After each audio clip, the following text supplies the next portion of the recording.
Okay. uh, people asking about kids and siblings. That's not something I usually ask.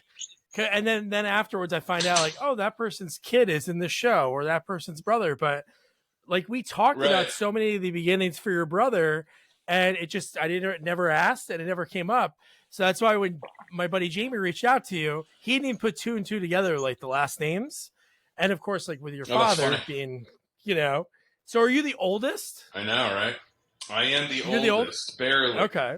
Only by Barely? numbers, though. I don't know, but only by numbers. By 3 years, I'm a few years older than him. But cool. Does that speak to as far as maturity or whatever? I don't know. I know if I'm really the older. Well, time will tell, I suppose. Yeah, right.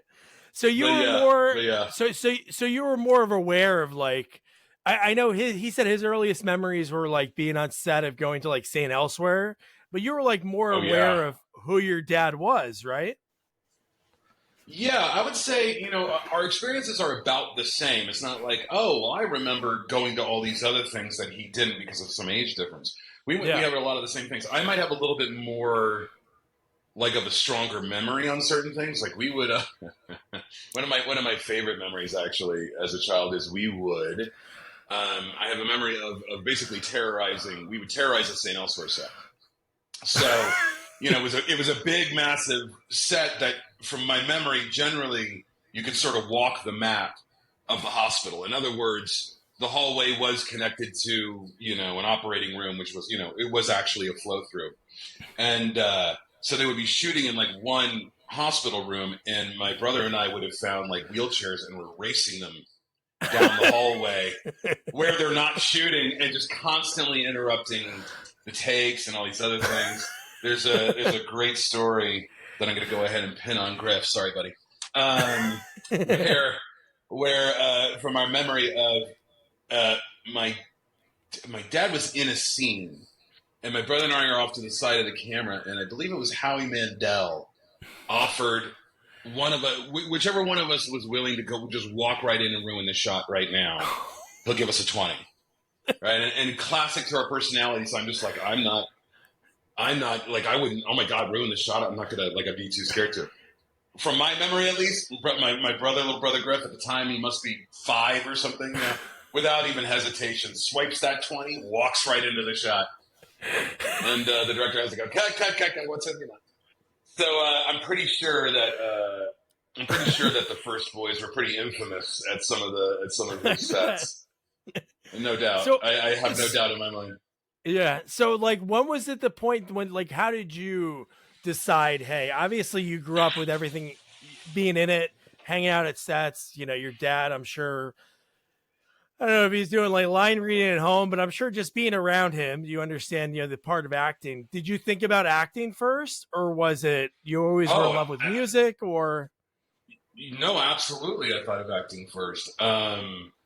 Well, when I was really young, I mean, probably when I'm probably 10 to becoming a teenager, 12, 13, 14, I would actually read lines with my dad. So if he had an audition or had an important scene, if he's on Babylon 5 or whatever, and for the most part, he doesn't need to be, he's not nervous about it or whatever, but maybe sometimes, he might have like a long monologue that like mattered, to him, So I would run lines with him.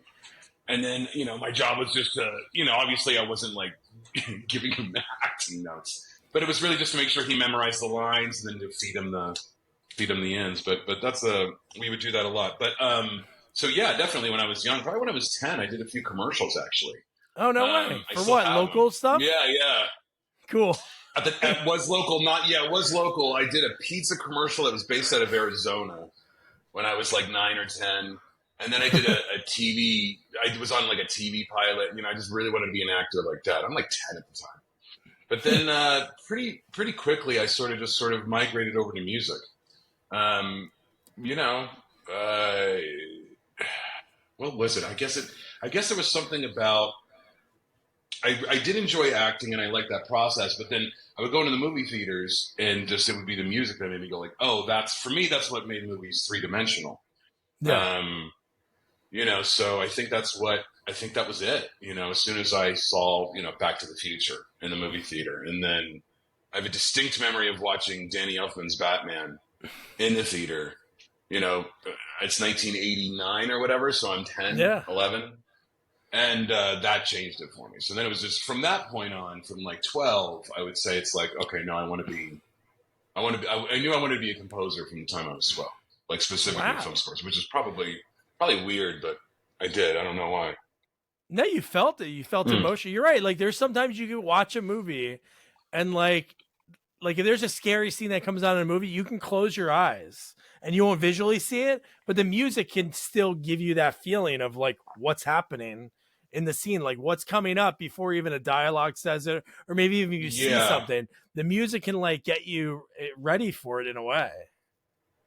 Yeah, if it does it right, it does it without getting you too ready for it, obviously. But Yeah, yeah. yeah, absolutely. I mean, even from a technical, like everybody knows the bit of like if you're doing a horror movie, the music, you would want the music to actually fade out like 2 to 3 seconds, so you have silence for a few seconds Mm-hmm. before your big, reveal or whatever. The music obviously plays a huge role in that. I mean, especially something like horror movies. If you look at, if you turn on a horror movie, for the first hour or so and just mute it, there's often not very much happening on the frame.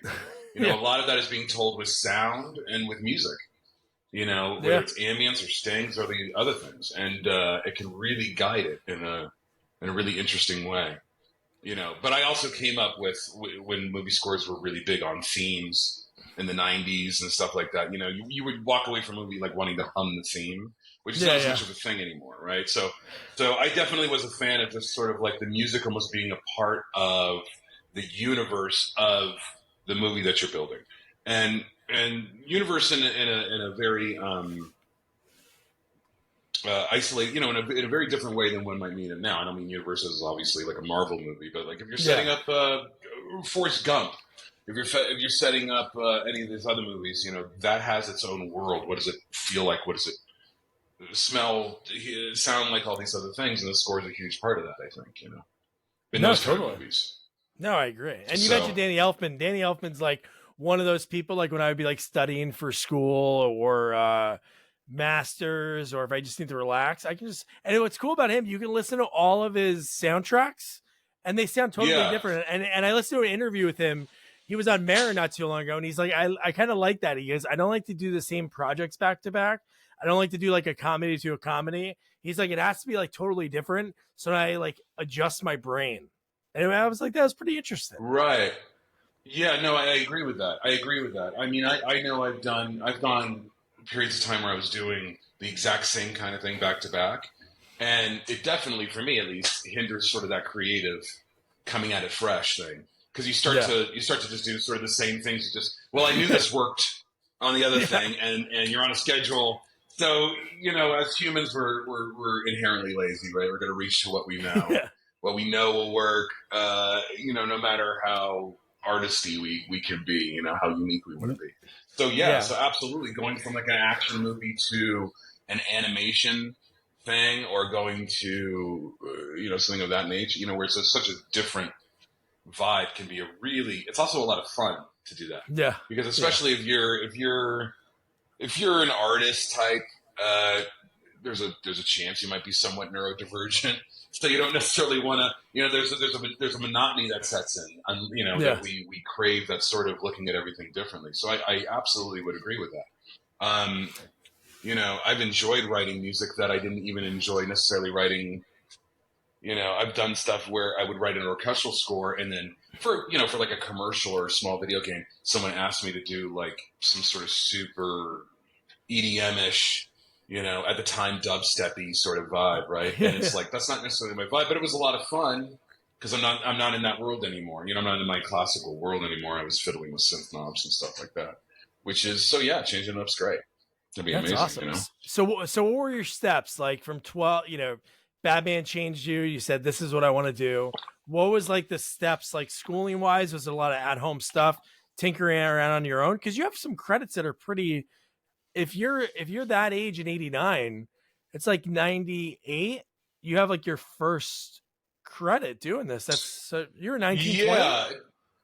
I was 20, 21. Yeah, absolutely. Because again, like by 12, I was pretty focused on it, and I left. I would ditch school a lot.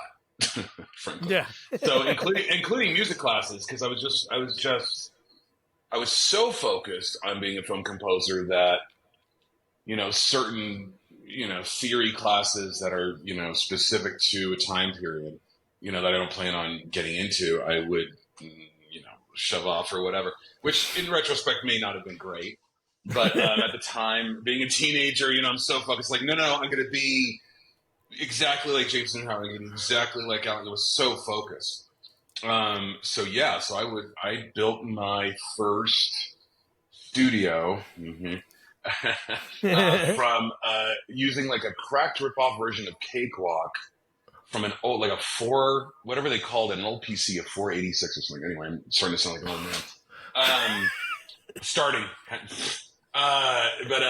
So just from like a hack thing of Cakewalk, and I was just sitting there learning sequencing and just trying to figure it out. So I'd be in my bedroom at 15, 16, just trying to figure that kind of thing out. So it was very like my education is all self, and it's very hyper focused, for better or for worse. So there's definitely going to be holes in it. It's very much like what I wanted to do. So so around the time I graduated high school, I did a few months in college, and then I actually dropped out of college because I saw myself. I'm not a patient person, so I saw this like, okay, well, I'm not going to take 2 years of choral theory in order to get to orchestration, in order to, whatever it was. It didn't. I wanted to fast track it, so I dropped out and I started interning at like studios and with composers, and literally just shadowing them and like sitting behind them. And then when I was 20, I did a couple of like student films, but I also started ghostwriting some cartoons for a composer who was like super busy. He had like 10 cartoons or something at a time on Sony when they would do Saturday morning cartoons. This is the late 90s, 98, 99. And, in that time, I would imagine, I know, it was a lot harder to be a guy who has 10 shows going at once, because the streamlined process of writing a score from a studio with samples was not what it is now, which is super straight ahead and easy. So he needed help, and he needed help fast. So I ended up ghostwriting on some of these shows, like the first version of, I guess there was only one version of like Starship Troopers and Dragon Tales and all these things that many people won't know. And then I got an opportunity to sort of co-compose, which was really, I was ghostwriting it, but I was getting credit on the show called Max Steel, which I think now has like gone through a couple different versions, but I'm talking like the super wonky version, like circa 2000. You know what I mean? And it's just this like the motion capture on it is like pretty silly. But it was a lot of fun. I had so much fun, and I was doing that show at 20, 21. And then shortly after that, I did this audition for these Bionicle movies. And then since then, I was able to just keep working. And that's from the age of, 20, 21. That's awesome. I think one thing that's cool is you and your brother obviously had the opportunity to work later, but I thought it was cool that both of you guys worked on you and your, I think he called him Uncle Stuart Penkin, when your dad and him would do those like sketch that it was for like a diabetes association, right? Yes.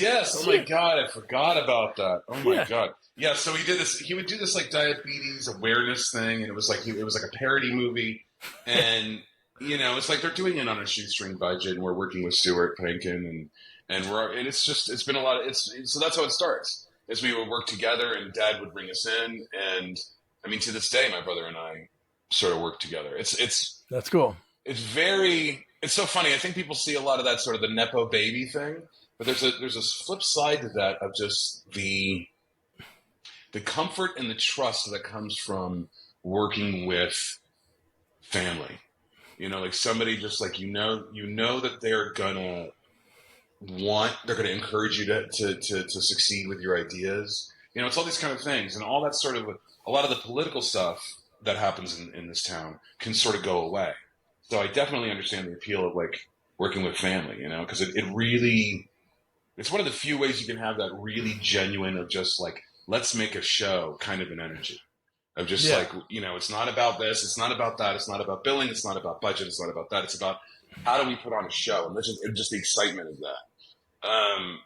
And it's always great when you can get back to that feeling. Yeah. No, that's So awesome. we did that with that, and then I think my dad even directed one of those Sci-Fi Channel movies very early on, and I was the composer of that, and my brother was in it as well. That's awesome. Being directed by him. So it's like, it's just like, and it's just a lot of fun.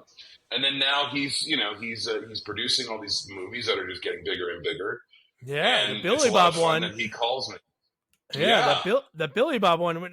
Like, I thought that was wild. Just the ones that he did before. I know, Because we were kind of talking about how hard it is to make that leap as an actor or even director to go from Sci-Fi Channel. It's almost like a taboo word. It's like, oh yeah, I was in the Sci-Fi Channel movie. It's like, all right, well, we can't have you in this A-list movie for the most part with some 100%. people. So when he said that he produced 100%. that other movie, I was like, oh my God, that's a big 180. That was big for him. Yeah, it's really great to see him sort of just like blow through and shine and get past some of those older credits. You know what I mean? Because that's the thing, is it's like, I guess there's two ways to look at it, and some people in this town have the benefit of like having independent wealth, whether it's from whether their parent was a movie star or it's just like, oh, my parents, my family's in steel, and they want to be an artist. It could be really it can be challenging to do it with no money. So what you have to do is like sometimes it's just work is work. So you take the work you can get, and you can't always prioritize. Well, what's the trajectory I want in 15 years? You can't always govern that way. It's just about, well, I need to do what I love to keep working and pay the bills. So especially 20 years ago and on, and maybe even 10 years ago, I would say that that's even more true. Like if you were doing Sci-Fi Channel movies, or if you had that on your credit, like, dude, you ain't doing any big movies. You ain't doing any of that. But I think that's less so more and more now. Like more and more you can, I think more because as this sort of gig culture, it's everywhere essentially. Of just like, yeah, you just do whatever you need to do. So I think there's a little bit less of that, thank God. There's a lot more opportunities floating around out there. It's a different kind of thing. No, it's good. It's fair because there's some actresses, like I talked to this one lady, Monique Parent. She was in a lot of those like Skinemax movies, but she wasn't like that part of the Skinemax. She was like kind of like just an actress in those, and maybe like her clothes fell off or something. But I feel bad for her because she does all this Sci-Fi Channel movies. Yeah, exactly. But she like has to do auditions and now and use a fake name because she got a gig on as a regular on like a CBS show, and then once they looked at her credits or something, somehow they found out like what she did in the 90s because she put it off of there. So it's like this whole taboo thing. So when she goes on auditions now, like she was in like a Bieber video, like not in a big role, but she had to use a fake name because she got caught out on the other one. And I think I get it, but who's watching a show with their family and be like, hey, let me look at all that. What'd that lady do in 92? No, I actually totally agree. I totally agree. And yeah, that's different than the Sci-Fi Channel thing or whatever. But yeah, if you were doing anything like that's softcore or whatever, then transitioning, it's almost like you can only transition as like a homage or like a parody of yourself, like almost like what Tracy Lords was doing for a minute back in the day, where she would show up in comedy movies as like, whatever, as herself or whatever. But no, I agree. It's kind of silly, and especially I forget whose name you just said, but if she were doing like an audition, Monique Parent, I'm sorry, Monique. But if she's auditioning, especially for like Disney Channel or anything like that, she would have to totally. And they're deep over there, with all the morality clauses and contracts and stuff like that. And then I think more and more people are doing morality clauses these days too. So it's weird, man. It's weird. I don't agree with it either. Yeah, because it's not fair to be like, it's like, hey, we need to hire someone. We need experience. Let's look at your experience. Oh, it's not the exact experience you want. So it's like this little like kind of game because how hard is it to get your first job in exactly what historically should be your first job? It's difficult. Even, your credits, it's so cool with even yours too, looking up, and they just keep getting bigger and bigger. And then you did like Act of Valor, and there's like a bunch of bigger name movies on there. Yeah. No, well, that was luckily I teamed up with a director and with some people with a company called Bandito Brothers. And the director Scott Waugh, and we had a great partnership going. We started with Dust to Glory, which actually that was very lucky on my part. So I auditioned for these and did these Bionicle cartoons, which was a trilogy that became this like massive Yeah. sort of success, I guess, which was crazy. And then the lawyer for who was like working in post production on that suggested me to Scott Waugh and Dana Brown for this documentary called Dust to Glory, and it's like I don't know anything about it. I met with these guys; they were really cool, and we just had this really amazing interaction and relationship.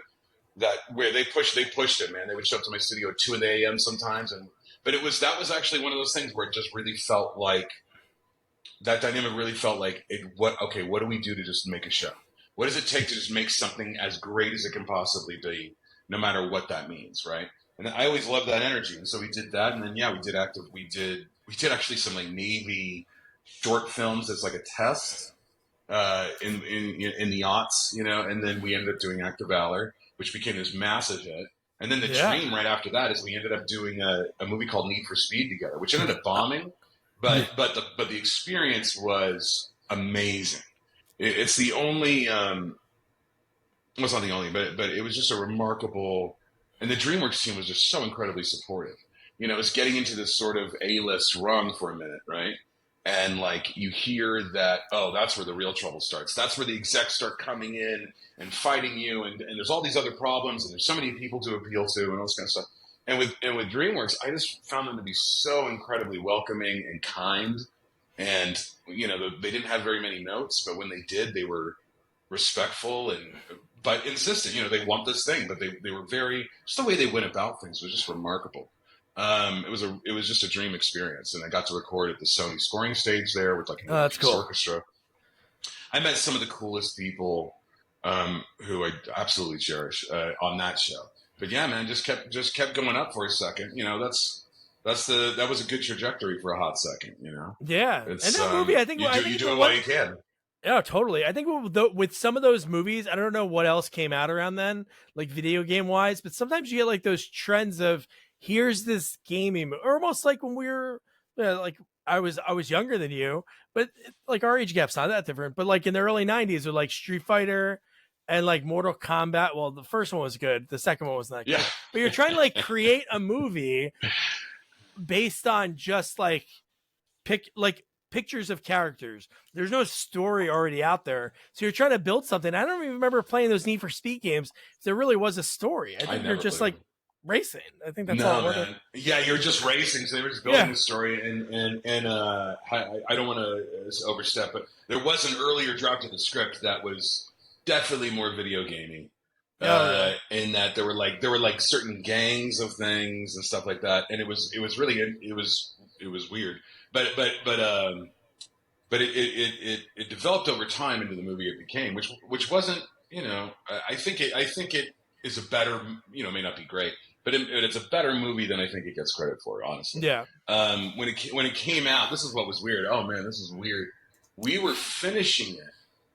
And I think we were literally on the dub stage. We were finishing the mix of it when Paul Walker died from his car crash. He was racing a Porsche, and then somewhere in there, and I guess he was racing this car, and then it like barreled and caught on fire or something, right?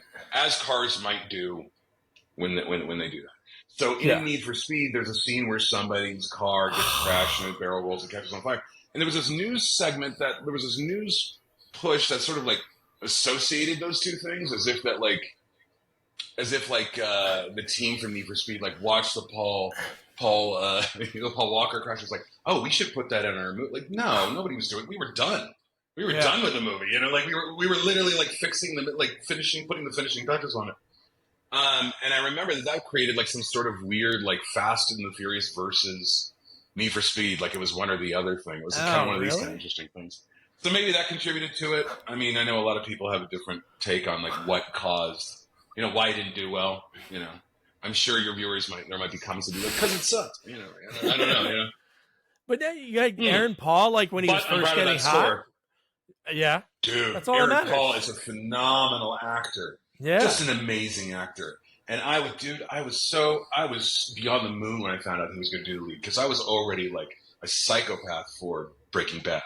And like what he was doing on Breaking Bad. My dad and I which like my dad was the one who actually came to me initially Really? when he was still alive, and he's like, I'm watching this show Breaking Bad, and I was like, yeah, I've heard about it. I'm about to start it. And he said, Aaron Paul is this fantastic actor. He's insane. He's amazing. And so like back in 07, 08, my dad was talking about Aaron Paul. So when I got the chance to work with him, it was fantastic. And it's crazy that that show's that from that long ago. It is. I think it came out in 07. And then it ran for whatever it is, 6 seasons. Yeah, that's about right.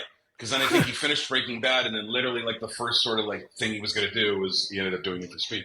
But yeah, and I met him a couple times, and he's a dreamy dude, you know. Like I got lost in his eyes. It happens. But that cast is good too. Like you got to think, like Rami Malek was he didn't hit yet at that point. Dakota Johnson was still pretty young. No, so Rami did. Yeah, Rami. None of those guys hit at the time, and then Imogen Prince, I think, was the one. I think that was the one they were thinking that would be the breakout. Oh yeah. And then Kid Cudi? I'm not sure what she's up to now. Kid Cudi, they thought was going to be a big breakout, and he is sort of breaking out, I guess, a little bit now. But he's doing a more. Oh yeah, he was in Bill and Ted 3. I think I met him. Yeah. Was he? Oh, okay, great. Yeah, I need to watch that. I need to watch Bill and Ted 3. It's my generation, so. Just on the it's cool. It's very nostalgic, and for me, I think the coolest thing about that movie is the fact that they're still friends in real life. I think that's my favorite thing. Not like if somebody gets really famous and the other person switches to directing, because that's what Alex puts together phenomenal documentaries. But I just think it's so cool that they're really friends from meeting on that audition in 1986, 87 or whatever, and they're still that close. Wild. That's awesome when you can have that kind of friendship or dynamic that can last through that. I mean, and then if you're working together, the shorthand is unbelievable. Like which is also another cool thing about working with siblings, by the way, too, is the shorthand is crazy in an industry where time is of the essence. Mm-hmm. Like from pre-production through production through post all the way, time is of the essence, right?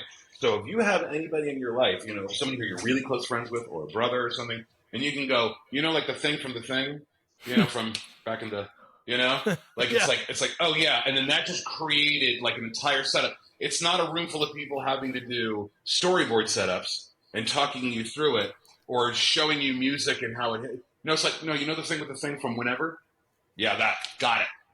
Yep. Done. And now you just, like the amount of time and I really do believe that in addition to just feeling safe creatively and all these other things, I do believe that's why people go to the same people over. You know, a lot of directors will use the same composer. They'll use they'll use the same DP. They'll use the same editor, and it's because a lot of it is the shorthand. So that when oh God, can you imagine? And an edit, with an editor for the first time versus the 8th time. Mm-hmm. You know what I'm saying? It's like, you know, can we just go back to these, to these pieces and just that, and then that, like kind of like before? And they go, oh yeah, or like when we did The Thing. And then now, instead of having to like painfully walk your editor through the cuts you wanted or whatever, right? Or the beats or the pacing. Huge difference, man. And so I honestly believe that's why people can also stay friends for longer too in this business. People can be friends for 30 years because in a lot of ways it's a creative marriage. You know, you'd be lost without this person.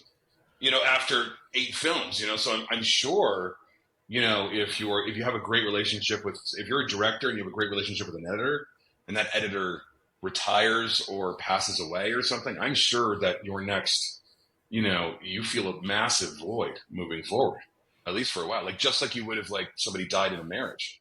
Yeah. It's like, oh my God, that I needed that person. You know what I'm saying?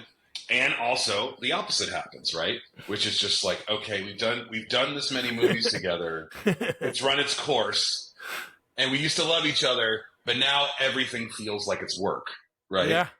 Yeah. That now it might be time for a divorce, right? And now you have like whatever happened between Sam Raimi and Danny Elfman kind of a situation, Oh yeah, the first one I thought of was Harold Ramis and Bill Murray, but no, you're right. Like the way these people can have their, how can they not? They've made such great movies together. They're like they were the best of friends. How do they not talk anymore? It's like I don't know. Something happened on Groundhog's Day that nobody didn't want to talk about, man.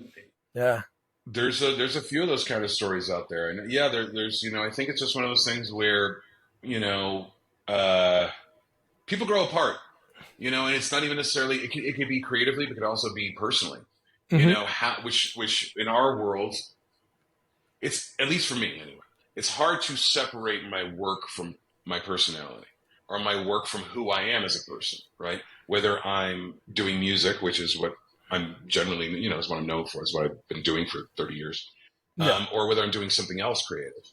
It's who I am is in it. So it's hard to not take it personally. So I think when people grow apart and there can become disagreements, a lot of those things can start digging in personally. It's not about, you're not talking about changing the layout of a PowerPoint presentation. You're talking about emoting the scene, and that scene means something to that director, and it probably meant something slightly different to the writer, who's probably slightly annoyed with the director. Maybe, Yeah. I don't know. And then the director's not going to communicate what that should mean to the composer, but no matter what, the composer's going to probably bring something of himself into that scene too. So, there's just no way to not do it. If you're doing a scene where, you're scoring Kramer versus Kramer 2, The Reckoning, and there's another divorce sequence, and you went through a terrible divorce, how you score that, or your terrible divorce in your own personal experience is going to come across in the music in this divorce scene. It just is. It just is. If you're, and your own personal experiences and trauma and triggers, those are all going to go into the music. Those are all going to go into the words. Those are all going to go into the camera. So when people grow apart or have different ideologies, that can happen too, and which will change how they want to approach making this project. Because they want to say something about this in America today, but everybody else is saying, why the hell would you want to say that? You know what I'm saying? Like, I don't want to be a part of that. And so people start growing apart. I don't know specifically with Danny Elfman and Sam Raimi, or those kind of things, or Harold Ramis and Bill Murray, which I didn't even know about that one. I wasn't aware of that. They just stopped talking, and even one from a few years. I think his daughter came out and said that Bill visited, but he never talked about it publicly. Bill Murray, but he said he visited Harold at the end. Like, they hung out. Because he passed away probably in the last 5-10 years, so they kind of made up. But even more recently was that weird one with Will Ferrell and John C. Reilly, because John C. Reilly, Will Ferrell wanted to play Jerry Buss in the Lakers HBO series, right? And what's his name? But Adam McKay produced and wrote it and all that stuff. So he said he basically probably just forgot to tell Will or something, or it was too much of a chicken. I have no idea, but he told him, like, all right, fine. I've heard that, and then he told John C. Reilly, oh, you have the role. So then Will Ferrell and all of them didn't like each other. But I just saw they made up at, like, Snoop Dogg's birthday party. They were both on stage singing Boats and Hoes for him. But I'm like, it's like you said, excellent. You don't really know in some of the instances, but to go back to what you said earlier, it's so true. So many of those guerrilla style filmmakers, like, even back then, hey, we have 2 weeks to shoot, like the Roger Cormans of the world, the Jim Wynorskis, they always have the same guys. If you look at the people they hire in front of the camera, behind the camera, yeah, you're right. That's the only way you could do it. You couldn't do like that shorthand and be done in 2 weeks. It's impossible. You can't do it that quickly. And that's the thing, is like, if you have more time, then chances are you're not going to want to spend that time explaining stuff. You're going to want to spend that time getting more coverage, or getting something, or going further with specials, right? Like, oh, let's do a special that we're only going to use for this one shot in a scene, as opposed to, just basic coverage, right? You would want to spend that time to be more creative. You want to spend that time explaining the same stuff you're going to be getting anyway. So yeah, you want to go back to those same guys. So, like, the advice, obviously, that I've given composers, and I'm trying to think, has anybody else besides composers ever asked for my advice? That probably wouldn't be very smart of them if they did. I think it's only musicians and composers who have ever asked my advice. And it would be like find, like, the temptation is to, like, intern or, like, become a ghostwriter or an assistant to, like, a big name, like a Hans Zimmer or something like that, right? But I really believe the value would be, like, finding really, really talented directors and writers who are themselves fighting for their space.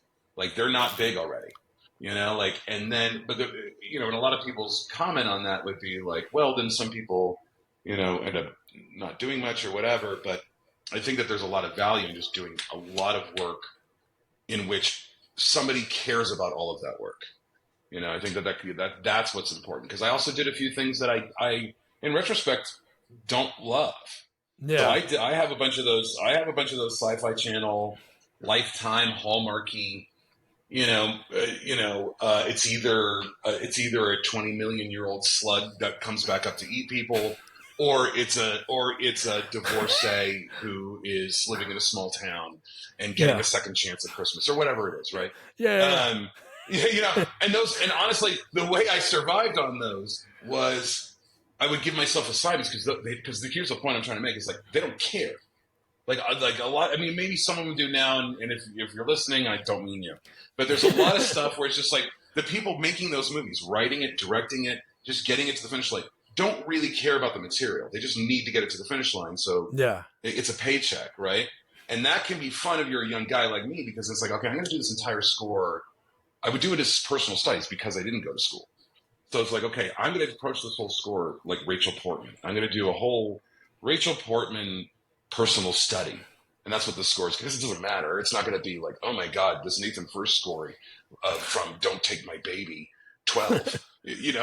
Nobody cares. So if I do my own little interesting English Rachel Portman score to just study, and then I'll do a creature feature. I'll do a Jerry Goldsmith thing. Nice. I'm going to do Jerry Gore. I'm going to be Danny Elfman for this entire score. It's not really about what I think. It's really about like the fun. It's about the fun of like exploring those ideas. And then what happens is, over time, as you start to get into the bigger stuff, you start cherry picking almost like what from those like personal studies that you like, right?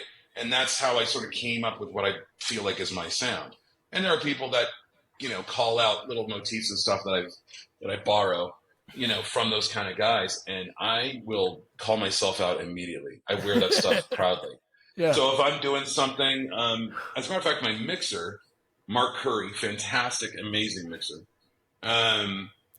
he refused to score anymore, to mix any more of my scores, unless I stopped doing a particular James Horner riff that James Horner would constantly do. But I'm a James Horner fan in a lot of ways, so I find myself wanting to do that. So he would do these little things where there's just like, ya-da-na-na.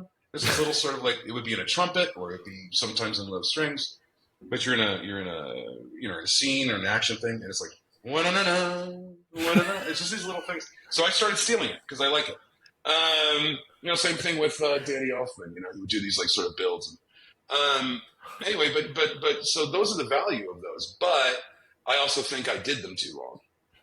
So it's like you can learn who you are, how you want to work, your workflow for fast, because those things are amazing. They paid me, and like, here's some money. Here's the movie. Can you show up on the dub stage in 2 weeks with 80 minutes of music, please? And literally, that's pretty much it. So like, whatever you wanted to do as a composer at the time, I don't know if they're still doing this, was more or less like, as long as it wasn't wrong or inappropriate, like, they'd be like, cool. Like, they wouldn't care if you did this versus that to achieve the same vibe emotionally.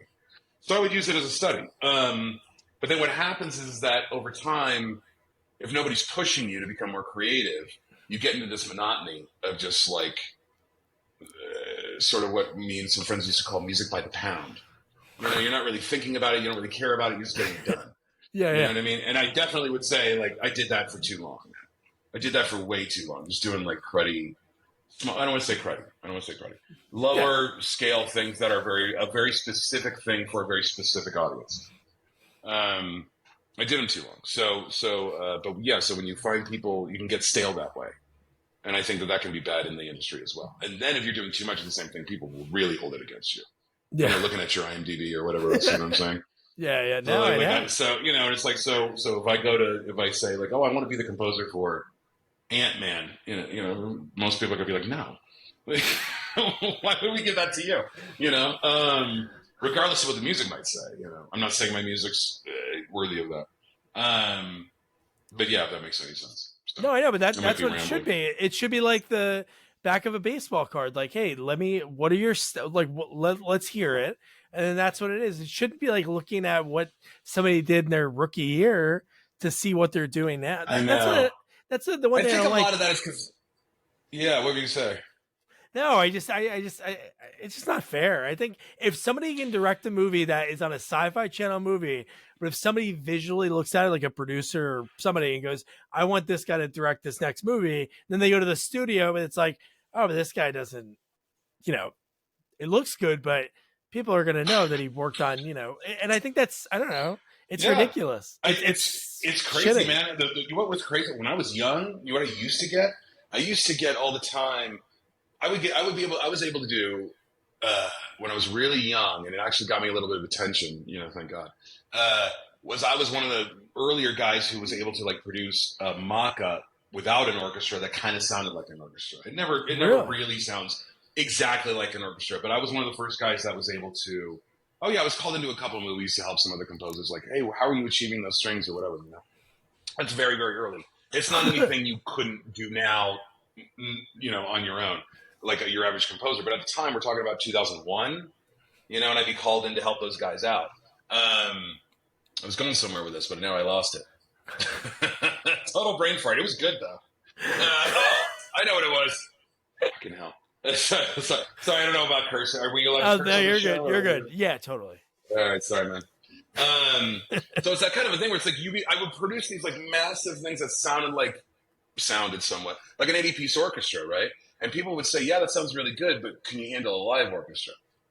And it's like now I think people understand, but at the time in 2002, it's like I couldn't explain it. It's like, no, man, that shit's easier. That's way easier than doing a mock-up, because if you need something to change, you take your pencil and you go like this, and you say, "Hey, do that thing now," and they'll do that thing. If I'm doing it alone, it takes me an hour to find a way to make something. Because so trust me, I'll tell you right now.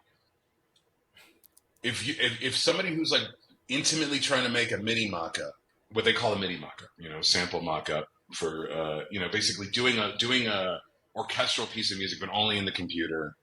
You know, you're pulling up your own clarinet, then you're pulling up your own bassoon, then you're pulling up your own first violin. A lot of tracks. It's a lot of tracks. A lot of composers like myself are templates for a typical movie score. The templates start I just want to see what I want to start with, and you click it open. You're looking at like 600 tracks. That's insane. 700 tracks. I know some guys, like some of the big names, because they have like teams of people keeping the whole thing. They keep the enterprise ship running. You know, they have their templates starting at 1,500 tracks. They have, you know, and they're disabled and then hidden. But it's like, oh, I need to go to my obscure Chinese lithophone. They already have it loaded. They just search it, pull it up, and then re-enable it. They do all these things, you know. But my template, I always kept pretty lean at around 500 tracks. And then you have other like reverbs and all these other things to sort of keep that world going and to keep that space going, which changes depending on what the movie is too, right? Which is now with samples, it's a lot easier to do. You can achieve pretty much anything by yourself in the studio, which is why big orchestras have you know, it's become a problem lately. There's not as many, you know, a lot of the big recording studios have closed down. So there's not nearly as many places in like Los Angeles' instance to record a live orchestra for a score. Oh, wow. As there used to be. Not even close. Most of them have shut down because there's just nobody to fill the room. And the studios like Paramount, all that, all they see is square footage not being used, you know? Yeah. So that's what it is. They bulldoze it, you know, which women, you know, you can have a chicken and egg conversation, but that also goes hand in hand with as the internet speed became faster, you used to be able to record, remotely, like to Europe. So I could sit in the studio right now and book a session with Prague and supervise that session from sitting in my little office here. Yeah, wow. I mean? So as that became more possible, then the studio starts shutting down all the music stuff here. So which just made it more and more like you had to be able to do it yourself in the studio. You know? So, but yeah, I used to get that early question is no more of just like, well, you can produce the music in your room, but could you handle it with live people? It's like, yeah, fool. That's easier. Yeah. You know, people don't get it. So the same thing you can blow out to directors. It's like, I have a lot of respect for directors who are told, hey, you're going to make a science fiction creature feature with X amount of effect shots, and you've got 18 days, and you're doing it for $1 million. Well, you know, it's like, and most directors are not going to want to like blindly walk through it. They're going to want to make it as good as they can possibly get. So that requires like the time, the energy, expertise, stagecraft. So yeah, man, that's always been a confusing thing to me of just like why they don't, why lower budget stuff, why it's hard to break through. No, I know. Because I would think, to me, it's like swinging in the dugout with 3 bats. It's like, it's easier to swing with 1 bat. Yeah. It's easier. If you say, hey, I really need $50,000 more for these percussion players and I want the best in the world. And the other line of the phone says, sure, no problem. What day would you like? That's easier. That's not harder. That's easier. Yeah.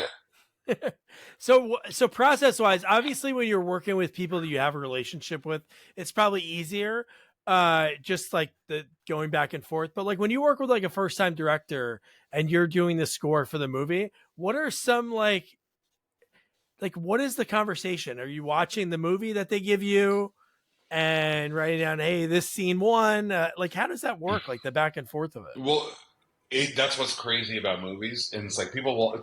Another advice I'll get asked is like I'll get asked a lot of questions about hierarchy. Like who do you listen to more than this? And just like what you're asking, that can often change from movie to movie, and it can be very disorienting to suss out. You know what I mean? So the only consistent thing I would do, is like, okay, whatever is available to me, a script, a rough cut of the movie. If the director's not comfortable showing a rough cut yet, because if it's that early, I'll ask to come into the edit bay and like watch the 2 or 3 scenes that they think are the heart of the movie and that are close to done. Like anything I can watch, I want to, so that we can have a conversation on a level playing field. From that point, it changes constantly. So I've had directors be all but completely absent, like not even part of the process. Because they're either too intimidated or they don't care or they don't know what to ask for. And essentially the editor has led a spotting session or led a conversation. But often what will happen is after I watch the movie, I'll try to talk to whoever seems to be in charge and most passionate. So you'll have the director who may be in charge, but he may be watching and constantly deferring to his producer, who really loves movie scores, who really, okay, well, then I'm going to start zeroing in on what the producer is saying because that seems to be where the director is leaning, or it's not. The director has a very strong image of what he wants. But after watching it, I'll just ask what do they want to achieve, Now, if I'm doing one of these kind of creature features, Slug wakes up after 20 million years to eat people, then I don't really need to ask that question, right? We know what we're trying to achieve. It's a popcorn. We know what we're trying to do. But if we're trying to do anything else, even a well-crafted like action or horror film, which is a genre movie and theoretically should only, theoretically on its face has its obvious goals, right?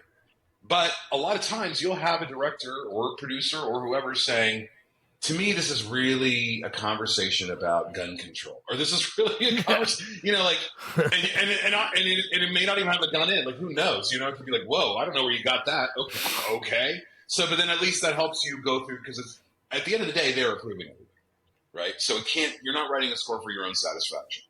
You're writing a score. It's a collective effort, just like a movie is, and it's always a collective effort. So you have people who have to agree with that choice.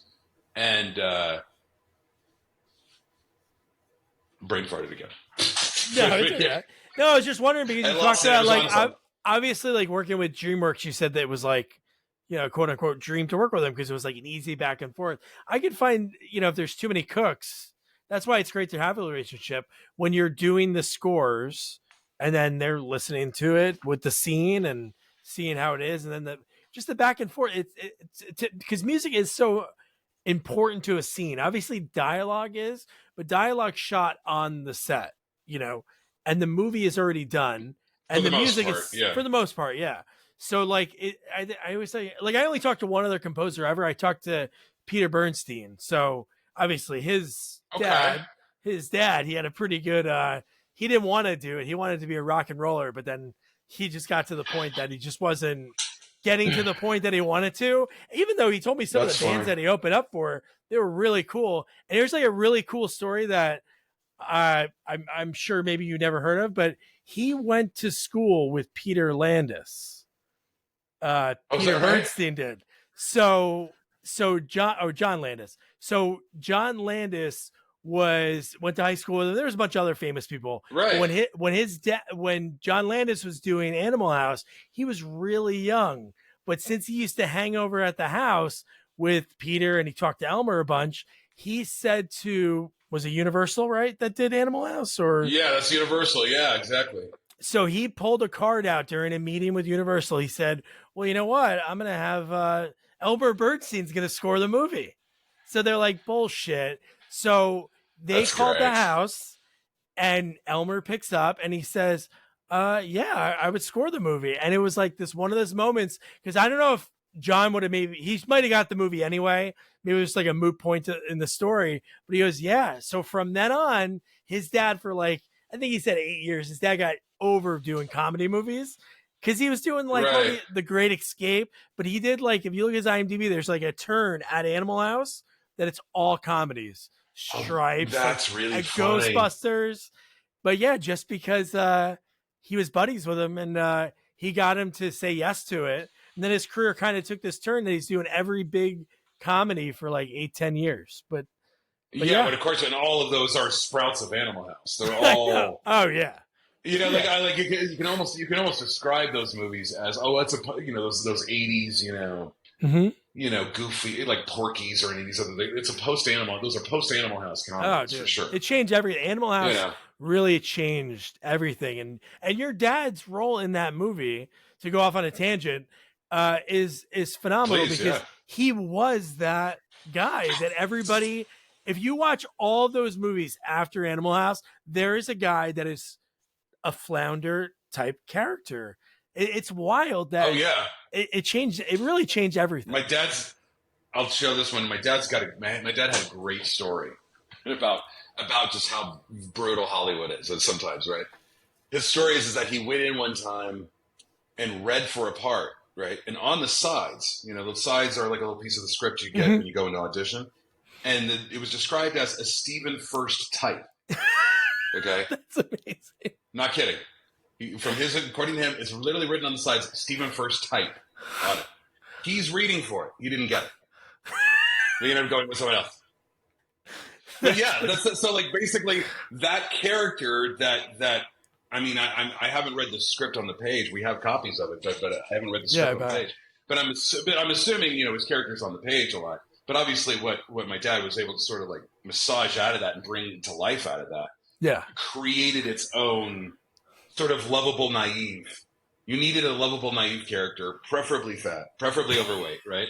You know what I mean? Not always, but 80% of the time needed to be overweight, but also naive and lovable, right?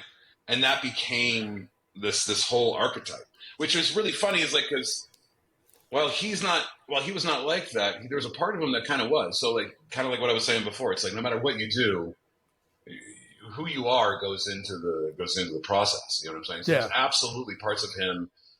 Just growing up with him that are absolutely that's sort of like you guys playing cards. Like there's some sort of like it's like that's so it's like so it's when I'm watching those movies, especially like an Animal House. It's not wholly watching a character. There is parts of there. It's like, oh, that's dead. You're like, oh, that's dead. There's lots of dead. So that's actually really cool too. It's like after if you have a parent who after they die, and if you're lucky enough that they were a sensation for a decade, or whatever, you can literally just go on YouTube and it's your own private reel. It's amazing in its own way. It is really cool to see that. Yeah, the weird one was when I went to a urinal once. And there was a picture of him at the restaurant I was at. Wasn't ready. And this is maybe a couple of years ago. And I was like, oh, okay. Hey, Dad, what's up, man? What, just weird. It's like a still from Animal House? The still from Animal House that they were just putting in I guess they were putting it in it was in like one of these gastropub places in LA, you know what I mean? And it's just sort of like, I guess they were going for like to give that vibe, that energy. So they had taken like stills from the movie and put it up all over the bathroom. And like right over the urinal I walk up to, it's like, sweet, okay, cool. Oh, but yeah, man, he created a whole character, and then that was his career. That's what's crazy. Is like he came out here in like his early 20s, and just landed that movie, and then literally dined out on that, like became versions of that role. Yeah. For the next 15 years, something like that. And So your mom's it's in the crazy. movie. It's really awesome. She is. Which is great. She's in one shot. Yeah. Theoretically, I am actually too, because as they say, she was pregnant with me in that shot. Really? Oh, okay, cool. So you're in the marble store. Yeah, I'm in the marble store. Yeah, that's me. I'm the fetus. I'm fetus number one. So another baby in the movie too is Eliza Roberts now, but she was supposed to have a bigger role, but she got pregnant. She was friends with John Landis. So her kid, I forget his name. He's a guitar player, but she went to a role that she was like sitting for most of the movie. Oh, that's so interesting. I don't know her. Yeah. That's fascinating. She's not the only one. I didn't realize that competition. Yeah, she's married to Eric Roberts now, but her parents were like writers in Hollywood. So she went to high school with John Landis and Peter Bernstein. And she was in his first movie, Schlock. That's funny. So there's like this weird connection with it. But yeah, she's like sitting down at the reception when they go to pick up the girls at the fraternity. So yeah. But wow, man. Yeah, I know exactly what scene you're talking about. Yeah, at the sorority. Yeah, she's sitting down. And that's her. She was supposed to be, I don't know which role she was supposed to have of the really funny. 3 girls. But no, it's crazy to think about how one movie can really change. I'm sure for all the other genres, like maybe Halloween for slasher films, but definitely comedy. Oh, yeah. That changed it all. And your dad's, just so many of the lines of his movie. That's cool you say that was him bleeding onto the screen like the... Hello. Oh yeah, for sure. Yeah. Hello. Yeah. We, my brother and I still do that, by the way. We still just randomly say hello to each other. Hello. We this. We have this ability to pitch into his voice if we want to. That's awesome. It's funny. Dream Team. I was telling Griff, one of the movies that I think is super underrated. I have no idea why, because it is 4 heavyweights of comedy. In one movie is Dream Team. Oh, yeah. Every person in that movie, like Christopher Lloyd's character in that movie is unreal because the way he acts like the doctor for 98% of the movie, it is so good. I love it. It's amazing. And on the day, it was so interesting too, because obviously I was a huge fan of Back to the Future. Like, yeah, that's I was a freak. Both my brother and I were there for a lot of the filming. And he was just so... when I saw him, he was so different and so odd, and I didn't understand. I never spoke with him, but I would see him on the set, and I didn't quite understand it. But yeah, that was a lot of fun. I shot that up in Toronto, and that was a really cool experience. To just sit there and just like we would get to sit there behind Video Village, where they're shooting with the director in that area. That's awesome. When you're that age, you don't realize what a privilege that that is. Yeah. It's like, okay, we're gonna crash the ambulance into the cop car now. Ready, everybody? That was cool. So they have one good sort of car wreck stunt in that movie, and I was so excited because I got to sit there and watch that, behind the camera. I don't know if Griff was there, but I was there. But that's pretty cool. Yeah. Anything like and Michael Keaton was really great too. Oh, yeah, nice. Because again, I had seen Batman, and I was like, holy cow, that's like I had gone online after watching Batman. So the fact that it was him. And every now and then he would just sort of walk by and goof off with us, like punch us in the old arm or something like that. I think just on I think my dad had said like, oh, he loves the Batman movie you did, or he loves Batman, or no, it hadn't come out yet, or he had just come out, or he's about to do it, or something like that. But I had the timing makes that, sense. Oh, yeah. Like it's very like it's like oh, it's very like interesting to me. So, but I remember just staring at Michael Keaton, just being like, sort of really studying. But he was really nice. Everybody was really nice.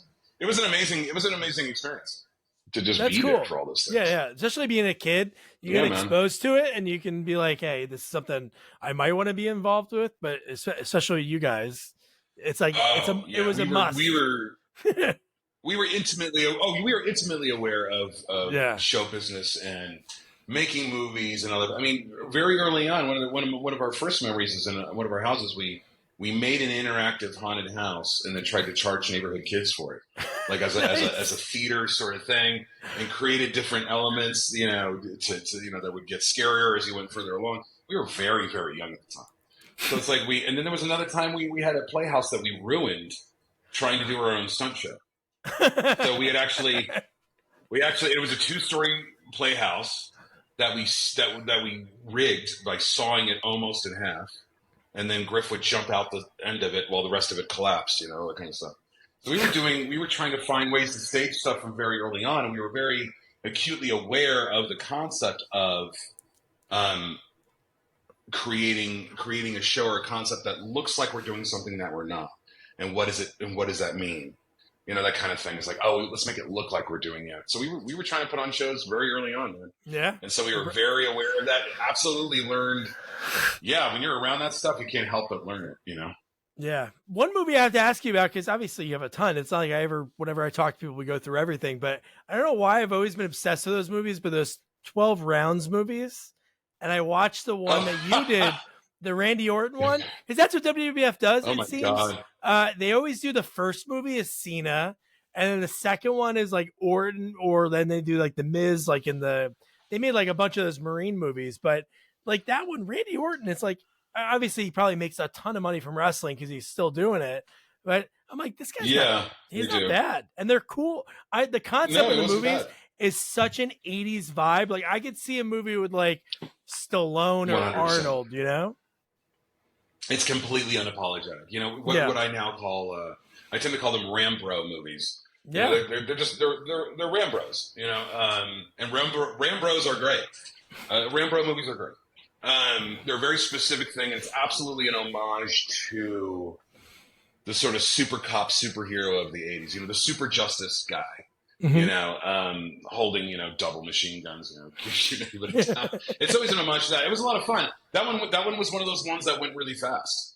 I think I did that score in 3 weeks. Oh, nice. It was, I don't even think I was on the dub stage for that. They were, WWE was a very, I don't want to say, it wasn't a negative experience, but it was not quite the DreamWorks-y.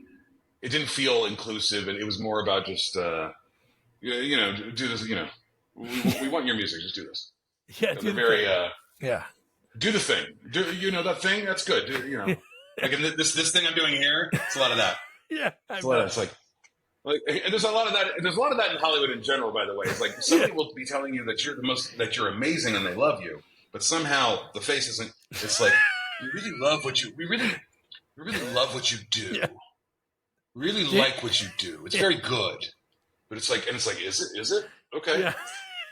So there's a little bit of that. So, but yeah, that was one of those ones. Like I literally wrote the score. I don't think I got a single note. It was in and out. But I had a lot of fun doing it. I had a lot of fun doing that one. It was a really good one. Yeah. And I really enjoyed the director. Infamous one that you work on was the Cousin Eddie's Island. Okay. God bless. Rest in peace, Matty Simmons. He was the producer of one of the producers of Animal House. Really? That's really cool that you got to work with him. I did, and that's how he became aware of me, and I got that job. He was a very interesting guy, very funny guy in his own way. But the way he approached music was very sort of like that's a great example. I had no interactions with that director. At all, not one. I don't even know who the director is for that movie. I'm not sure, but that can sometimes be the case for TV, right? So TV sometimes the director just goes there for production and he's out. But then that's not always the case for TV movies, though. Like sometimes because now it's kind of like treated a little bit more like a movie. But in this case, it was Matty. It was the director. It was the producer, Matty, and it was just very so when this comes up, probably just a little fiddle. Just do a little fiddle or something here. So, okay, we'll do a little fiddle. So I'm not going to get any notes that way. But basically, his one thing that was very important to him was that every single piece of music had to have a homage to a Christmas carol of some sort. So there was not a piece of music that was supposed to be written that didn't have some sort of counter motif from jingle bells coming into it at some point. Yeah. Or, it had to be. And of course, because of the situation, they have to be public domain. So now it's like I have a songbook of public domain Christmas songs, and I'm just sort of going through them and trying to build cues off of them. But that was my main task for that movie. Was make sure that the entire score has Christmas carols weaving through the score.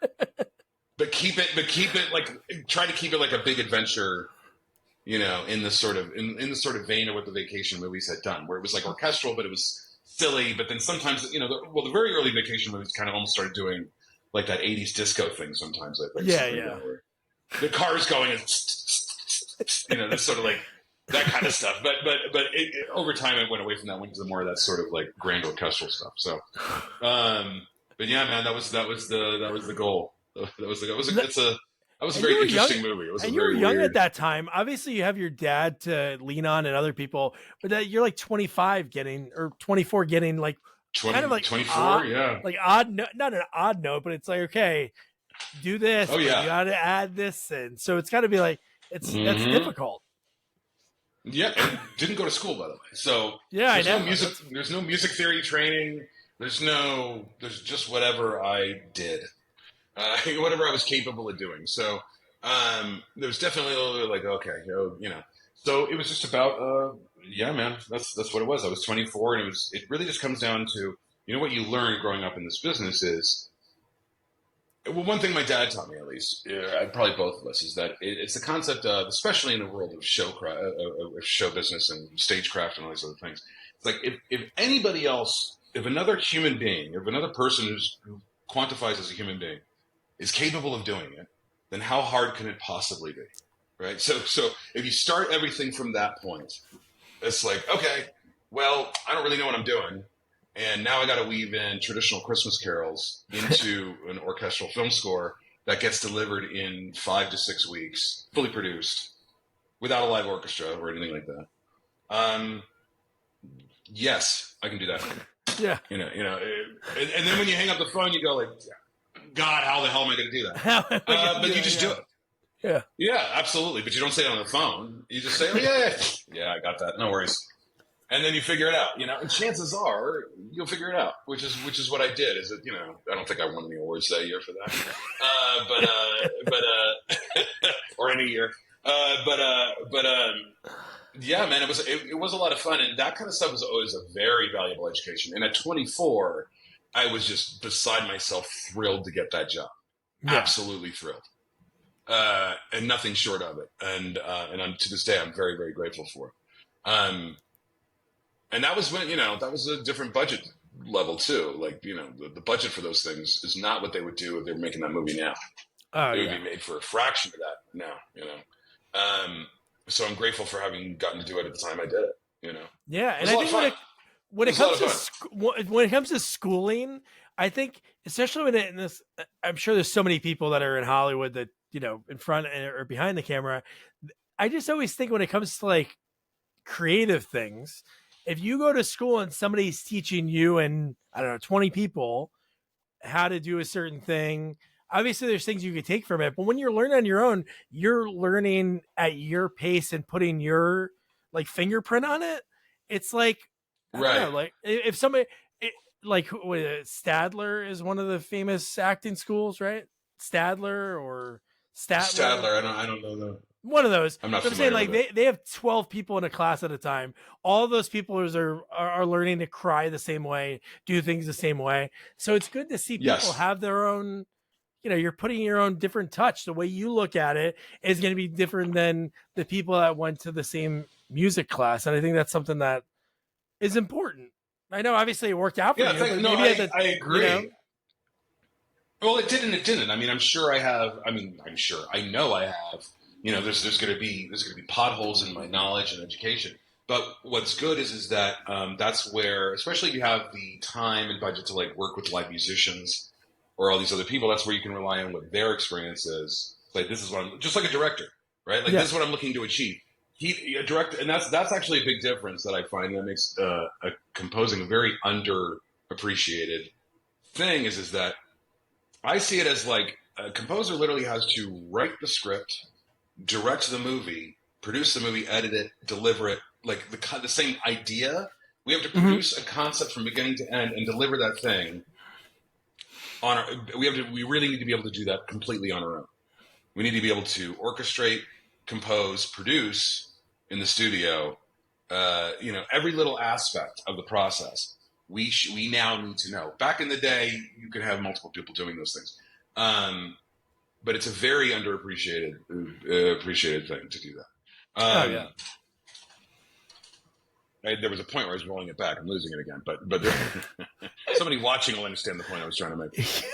but it can be it could be it could be a lot of work as a composer to do all those things. Yeah. No, and I know, like you said, like there might be some like potholes in knowledge from not like those music theory and everything, but I think that's what it was. Yeah, but the ideas become more original that way, and you adjust them, and you can look. There's an old jazz musician joke, which is somebody, if they're in auditioning or something, somebody will say to them, "Can you read? Can you read music?" And the correct response is not enough to hurt my playing. That's the correct response. It's like, yes, but, right? Yes, but I don't read so well that I don't know how to play my instrument. Yeah. That's really the joke. And I do believe in the same thing as composing. If you only have this like super traditional education and everything is based off of, I don't know, like Rimsky-Korsakov principles of orchestration from the 1700s or something, these kind of things, and it's extremely formal. I think that gives you more tools to work with for sure. And makes you more educated and able to pull and extends your language 100%. But it can also create a limitation, because basically, if all these other things which do exist, surely that's all there is, right? Surely not one more thing can be invented or created, which of course is not true. Everything can be invented and created. And I just think actually to a certain extent either not a lack of education, but an ability to segregate that from your own ideas will lead to better quality work, whether it's making a movie as a whole or writing a score or writing an orchestral piece or a pop record. Yeah. Rick Rubin says great things on that. Rick Rubin is all about, which God bless him, crazy guy. I don't know if you know who Rick Rubin is. No, really, I should really know him. For record what? Producer. Oh, yeah. Literally everything. Okay. Literally everything. I don't know if I've ever seen a photo of the guy with shoes on. He goes to the studio bare. He looks like he's homeless. Really? But he just has this great, interesting ethic that I wouldn't know how to describe it, whether it's a work ethic or a spiritual ethic. He might argue that they're both. I don't know. But that sort of thing of just like everything you do is an offering to God, as it were. Like you always want to work in a very pure form. So I try to follow those things as well, which doesn't always require a traditional background. Yeah, I would say I would argue the same thing of directors. Would Hitchcock have come up with all the stuff he came up with if I don't know what his upbringing is. Maybe he is maybe he went to a film school, but I doubt it. I don't know. But I think ignorance can lead to invention. No, 100%. So Nathan, this has been so much fun. One question I have for you, and I didn't ask Peter this, and it's a question that I don't know why it always everybody has to audition in front of the camera, behind the camera. But for some reason, I never thought. I talked to a director and I asked him about he brought up a story about auditioning to direct a movie. I don't know why in my head I always thought it was like, hey, I'm producer Bob. I love you directed blank. We want you to direct this next movie. I never thought of a director going in and being like, oh, here is what I would make the movie look like. I don't know why I never thought of that, but I'm sure composers do the same thing, right? Yeah. Yeah. And I think you got it right on directors. I think a producer calls a director and says, hey, I really loved what you did, and I'm thinking about you for this next thing. Yeah. So basically you were right. The producer did see something of that director's and then called him. But then what he called him for was, I'd like you to audition. Yeah. I just never thought of the audition process. I never put that into my mind. It could be challenging. Yeah. But it's for a thing for sure. But so how does that work for composers? It's valid for sure. So these days, it's what I call the bake-off. So we basically go into a bake-off. So they'll usually try to narrow. I mean, there are some people who are. I personally find it to be not as respectful to do this cattle call where you're going to do this. I think some people do it. I think most don't, which is that they tend to you'll send in demos, or you'll send them, a link that has all your music in it. One of the popular ones is a site called Real Crafter. So you can build it and somebody can come and click on it, listen to this piece of music, that piece of music, whatever it is. From that and or your credits, like they know you from this show, right? They'll call you and say, hey, we think you might be right for this thing, you know? So here's what we're going to do. You and like 3 other people are going to get this one scene. We're going to give you a week to score it. And then you got to send it back to us. So they'll send you, and sometimes it's not completed. If it's live action, obviously it's an assembly, but often if it's an animation, it could be the storyboards or a grayscale animatic. You know, it could be very, very far away from the final. And then you'll get like a QuickTime video. And then sometimes they won't even give you instruction on like where to start, where to stop. They'll just say, hey, let's see what you do. So then you're given this like, say, 10-minute sequence. And so the overzealous composer might be like, the young guy might be like, oh, I should score this whole 10 minutes front to back. But that may not, they may be actually kind of trying to see what your instincts are to come in and out, right? Because like you were saying earlier, a movie is can be so defined by its music, as far as like the music can really add a signature to what that movie is. Mm-hmm. But a movie is also defined by the music it's not doing, right? Like when it's not playing a cue. So they want to see that too, I'm sure. They want to see what your sensibility is. But you'll just get it and you'll literally score it with the 600 tracks in Pro Tools or Cubase or whatever program you're using. And sometimes they don't even give you direction as far as instruments. Sometimes they won't say, we want this to be a solo guitar score versus a big orchestra. They just want to see what you're going to do. And if they've called you and said, hey, we love what you did on Bionicle, or we love what you did on Active Valley, it's like, then I can go like, okay, well, I know that's the general vibe that they're probably trying to look for, right? You get the video, sometimes it'll make more sense. Oh, of course, that's what they want, right? But then you're going to sit there and score it for, whatever, a week, sometimes 2 weeks, sometimes longer. And then you'll send it in. And then sometimes they'll narrow it down and they give you a different scene, and now it's between you and one other person. So by the time you've gotten the job, you've scored 2 or 3 scenes. Yeah. It's like at least part of the job is done, right? But no, that's actually how they choose composers a lot now. Wow. Is they do the bake off. I understand it, and it's been going on for a long time. I mean, that's actually how I got the Bionicle job when I was 23. Oh, really? It was between me and one other guy, another Nathan, and and I happened to get it, for whatever reason. I'm sure.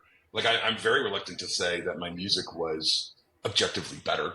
It may have fit more what they were looking for, but also it could have been any number of things. It could have been any number of reasons why somebody would get a job over another thing, as far as tone or whatever else. So, but yeah, that's the process now. You just audition, you'll get sent to scene. Sometimes after that, or sometimes before and or after that, you might go in for a meeting or a Zoom call and just have a conversation. Because a lot of times they also want to vibe you, right? They want to know that if they have to be stuck on a dub stage with you for 12 hours a day or have long conversations, that you're like a decent human being to want to be around for that amount of time, right? So it's like, okay, they're cool. They're not weird. They're not, anything else. So yeah, it could be quite a process to sort of land the job for sure. That's a good way for them to, if they really don't know if they really don't know what they want. That's like one of those like cop outs. They can go out to 5 people and they're like, shit, you know what? That one really sounds really good. We weren't even thinking about that. Well, without naming names, I bet have had that experience before. I bet. We're basically in both directions, right? But basically what they're doing is now they're getting a crowdsourced think tank of what the score should be for free, which is a part of that. So what started out as an earnest audition process has by some been sort of hijacked into this sort of like, oh, you know what? Since we don't want to do the thing of where we go through scores or go through music and put it in the edit bay and see what we like, let's just start crowdsourcing. Mm-hmm. We're going to say we're putting out the job and we're just going to get all these guys to write a bunch of music. And then, they may or may not pick the composer from that. I don't know. It's really interesting. It's an interesting thing. So I don't know what that looks like going forward. Of course, then there's also the conversation of AI too. Yeah. At what point will that become... Because I'm sure if you feed it an AI model, every amazing score that's ever been produced over the last 70 years, and then asked it to kick out something, it could kick out something. Yeah. Would it win an Academy Award? Probably not, but it might get through you. It would get you through some B movies, probably. Yeah, right? No, it could be so something that will change. Yeah. Yeah, that'll change over. And composers don't have a union Oh, that's what I was or going to ask anything you. like that. Really? Ah, shit. We have no union, and from what I understand, they had tried back in the '70s a couple times. It didn't take. So yeah, so we actually obviously we're experiencing all the same things that the writers and the actors have been saying, of just like since everything went to streaming, the residuals, the royalties have just come to nothing, right? Like dropped exponentially. But there's no union for composers, so then that becomes a problem. So the unfortunate thing there is I could see where for obviously not for massive things, you'll still need artisan work for that. But some of the lower stuff, some of the stuff where guys when they're young they can cut when people when they're young they can cut their teeth on. Like I'm going to do this silly little creature, whatever it is. Pretty soon, I think you might be able to, they'll start sort of creating AI cues out of that. Sort of AI library cues. Yeah. So it's like, so I'm not sure what that'll look like. That'll be an interesting thing. And then will there be a composer that supervises that? Or not? Like it'll be. So then, what is the role of a composer going in the future? Will be an interesting conversation. Yeah, no, that is interesting, and it's terrible that they don't give you guys money because I know in acting the old rule was because I helped this actor Larry Hankin put together his memoirs, and he told me like when he auditioned for Seinfeld, they kept making him come back, and like when they made him come back for like a sixth time, he's like, "Hey guys, I thought the limit was 5, and you guys got to start paying me." But they should make people because I know writers obviously get paid when they're asked to do a treatment of scripts, but then you hear horror stories about that. It's like, oh yeah, they ended up not going with me, but they went with the other guy, but they used my idea for my treatment. So then they put your name in the 100%. credits. So I'm sure they do that with composers too. When you have like 4 or 5 people doing it, it's like, hey, we really like you a lot better than the weirdo guy, but we kind of like the weirdo guy's score a little bit. So can you mesh this? It's like this. Right. Can you just knock it off? Yeah. Yeah. But there's obviously the other composer wouldn't get credit. Oh no, with that, that's what I mean. There's nobody to come out. Yeah, there's nobody to come after. That, because you can't really. And again, that is one of the shortcomings of music is in that dynamic is that it's not very tactile. It's not very tangible. You can talk about it all day, but it's that whole dancing about architecture thing, right? So you have a script, you can read the script. Yeah. And looking at the page.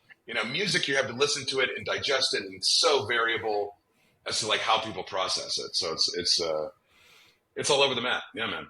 It is. It's crazy. So this has been so much fun. So some of the newer movies you have that people can check out, 57 Seconds is out there right now. Yes, that's a Furst Brothers collaboration in a small way. My brother was a producer. Oh, really? And that's awesome. And then my brother's a producer of that movie. It's his movie. And that's rad. And then him and director Rusty, who is a fantastic guy, great director, and was very kind and great with me. That was a really fun experience, and it's a great movie, and it's out now. And then the other one I did was Hidden Strike, which is so Jackie cool. Chan and John Cena. Yeah, it's a fun little movie. Yeah, that one's a little bit of a. That one's got some tales of woe behind it. That's a harrowing tale. Really? To get done. I actually finished that. Yeah, I finished that movie in 2019 or 2020. Yeah, and then there's been it was a whole ordeal. Really? We finished it. Well, I finished it back then, and then I think some minor changes happened over the years, but that was a whole thing. That movie. That was a wow. And with COVID that was a whole thing. So sometimes, yeah, COVID I'm sure knocked off. COVID I'm sure created some scheduling conflict, issues for them. I gotta watch. 100%. I gotta watch it because I like those two guys. I love Jackie Chan and John Cena is one of those guys like The Rock. I don't know. John Cena's pretty funny. He's a funny guy. I will say this. Yeah, if you find John Cena funny, you'll enjoy the end credits for Hidden Strike because I understand they left some of the outtakes there that they couldn't keep in the movie. But John Cena's ad-libs are fantastic. He seems like he's just a funny dude. I never met him, or Jackie Chan. But yeah, man, they're a lot of fun on screen. It's a silly movie, but it's cute. It's cute. Yeah, John Cena's always fantastic. About John Cena, James Gunn said he's one of the best improvisers he's ever worked with, and James Gunn's obviously like. He's like a trauma guy, like his beginnings. So he's probably worked with so many people that are allowed to riff on camera to get scenes done in some cases. And he said he's like I'm willing to bet that. He's good. Because I was watching, if you watch the credits at the end of Hidden Strike, you'll see some of John Cena just riffing in the scene, right? But there was even more that's not on there that I saw from the dailies. That's just like, and it doesn't always make sense, but that's what's great is if the actor like John Cena isn't worried about it. He's just let's just try it. So like he seems to be one of those guys that just spits it out and just keeps going and keeps going. It's a lot of fun, man. And it's like, I think he was the Orton at first. He was the Randy Orton first to Dwayne Johnson, if I'm not mistaken. So like The Rock, right? Like Dwayne Johnson was like the big guy, and then John Cena was like the guy that would do the stuff in his wake. That The Rock would say no to, kind of a thing. And then John Cena became his own guy, and now there's the other guys that will do stuff that are in the wake. So maybe that was like the model of WWE. To sort of have the Randy Orton sort of sitting in the wake. I don't know if that model still follows now, but I don't even know if they do movies anymore. I think I don't even know if WWE Studios is around. They did a movie They did a movie a few years ago about one of the wrestlers, this girl Paige, who was from Australia, like her life story about being a fan and then eventually making it. I don't know if they do anything anymore, but John Cena, you can't take it away, dude. He's in every big movie. Like that, like for Netflix, that's probably, I don't know what the budget was. I'm sure it was pretty high, but for Hulu, he does like the Vacation Friends movies. They make 2 of those. He's in every Fast and the Furious. Like what was it Cock Blockers? I think I saw Cock Blockers. That's a great movie. So, did they change the name? Did they change the name? Oh yeah, they did change. No, and the logo is Rooster. So it's Blockers with a big rooster behind it. Yeah. I remember in production, in some of the production lists when they were still filming it. Yeah. You go to IMDb and you'll get some in production. It was called Cock Blockers for me. So in my head, that's what it's called. But what he does in that movie, it makes him even cooler because I'm sure a lot of people, especially macho, big heavyweight champion wrestlers, I don't think The Rock would do the butt chug scene in that movie, which is ridiculous. No, I think I mean, I didn't say that for a while. I believe that Dwayne Johnson was trying to like do this sort of like the family branding, you know what I mean? Like, I know. But Cena, the butt chugging thing's great. Like, and Cena is, and man, that's the key. Somebody who's a muscular, good-looking dude is willing to just make an ass out of himself. Yep. It's like on camera, just do whatever it takes to make it funny. It's like that's what's going to land. Yeah, and he's going to work he's going to work a long time if he can have that part of him, because that's why some people, I think, it's like, oh, you don't want to do that fun. Yeah, we don't know if we need you if you're not going to do like the silly, over the top, ridiculous thing. But no, that's awesome. Yeah, you got to be willing to make fun of yourself. Yeah. Exactly. It's like, and I think he's just doing it in a more overt way than like say the Schwarzeneggers would do it, right? Because I think Schwarzenegger was meta too. With the one-liners and all that kind of stuff. Like he was in on the joke. It's just that now in 2023, the joke is now like what John Cena's doing, where you're not just being in on the joke that it's silly that you're this superhero guy or whatever, but now you're going to make an ass out of yourself. Big strong guy shoving stuff up his ass and whatever. Yeah, Arnold did a whole movie making fun of himself. He did Last Action Hero, made fun of himself. Right. Like that whole movie was making fun of him. That's right. And somehow they convinced, because him and Stallone didn't like each other, which is so funny. They have that rivalry. And then on Netflix, they both had documentaries come out. Arnold's came out like a month before. And I don't know if he has a book out, Stallone, but I know Arnold just had one out. But they had that rivalry. And in the documentary, he talks about how he tricked Stallone into doing Stop or My Mom Will Shoot. Oh, is that right? He tricked him? How did he trick him? Yeah, he lied and said that he wanted to do it. And there was this, I don't know if there's any movie ever that one did instead of the other, but I think that's probably the only one. Because they made up, because in Last Action Hero, they're at the video store and it's Stallone dressed like the Terminator in a cardboard cutout. There's like these little things. I don't remember. That's great. Yeah, dude. And even Stallone was meta too, because in Tango and Cash, he calls him like Rambo's a pussy. He says the line, Rambo's a pussy. Yeah. Yeah, that's right. Because the other guy said, God, I remember seeing that movie in the theater. That's how old I am, man. I went to a friend and saw that movie in the mall. At the mall, I lived with a friend. And I actually remember that line. He says something like, one guy says he thinks he's Rambo or something like that. And then his response is, nah, Rambo's a pussy. That's what it says. Which is bizarre. Right. So they started getting meta. Yeah. There's something I will say this. That's something that's like very like endearing about the big action movie thing is that sort of like when it can go meta, and it's like they're in on the joke too. It's like, dude, those are the best. No, they those got are, those are the best ones. You know, that's why. I mean, even the first Expendables kind of made sense in that way. You know what I mean? Yeah. It was just like, okay, we're gonna round everybody up and show it off. You know, before it got weird. You know. Yeah, no, and, it was really cool. Old. Yeah. Oh, I know. Once you do one, man. then it's like, who else can we add to this? And you're like, oh man, Chuck Norris is 76, and yeah, I know. It starts to look like an AARP commercial. You know, it starts to look like not what it's intended. You know what I mean? It starts to get crazy. So, but this has been awesome, man. Yeah, man. Yeah, thanks. Man, it's been a pleasure. It's cool. Yeah, thanks for talking with me. Both of the Furst brothers. That was cool. and sharing some stories about your dad and stuff. So no, it was a lot of fun. This will be out in a few months, and I'll be sure to send you a link when it gets out there. Yeah, man. Just let me know, and if anytime, I'd be happy to talk about whatever. It's fun. It's a lot of fun. It's a lot of fun talking to people about movies who like really like movies and aren't too caught up in like the process of it. Yeah, it's no, it's in this town you get more. In this town, it can be hard to find somebody who's just a fan. Yeah, you know, if you're talking to other people in LA, it could just in the business, it could be hard because everybody's like, I'm dealing with whatever it is, you know. So and it's weird to talk about those stories. Like even when I helped Larry write his book, we connected like just before COVID. I did one of these interviews when I first started, and after I asked him like the second question about something in his career, he was like, hey man, I don't want to give all this away. I'm trying to write a book. And he's like, do you know anybody that does that? And I had no idea. I just said yes.